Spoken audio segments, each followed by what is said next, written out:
আলজেরিয়ার বিপক্ষে আর্জেন্টিনা 3-0 গোলে জিতেছে।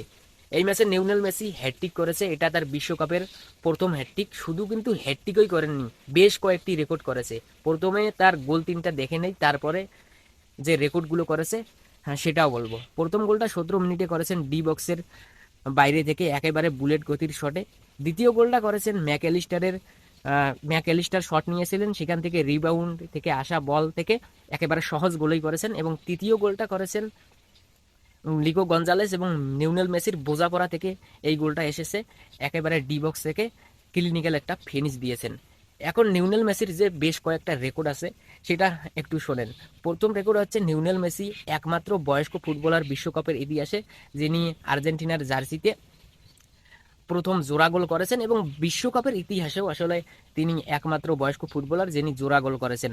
এছাড়াও লিওনেল মেসি একমাত্র ফুটবলার যিনি আসলে 6টা বিশ্বকাপে অংশগ্রহণ করেছেন।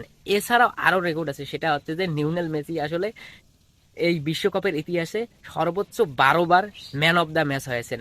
আরও একটা রেকর্ড আছে, সেটা হচ্ছে যে লিওনেল মেসি আসলে একমাত্র ফুটবলার যে আসলে বিশ্বকাপের ইতিহাসে সর্বোচ্চ 16 গোলের রেকর্ড করলেন। এখন আসলে যৌথভাবে 1 নম্বরে আছেন।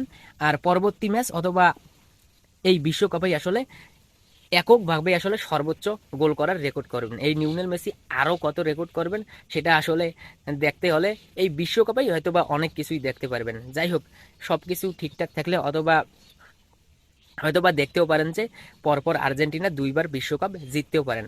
আমার মতে তো আবারও মনে হয় কাতার বিশ্বকাপের মতো এই যে ফ্রান্স এবং আর্জেন্টিনার যে মেগা ফাইনাল সেটা আবারও আমরা দেখতে যাচ্ছি, এটা আমার ধারণা আর কি।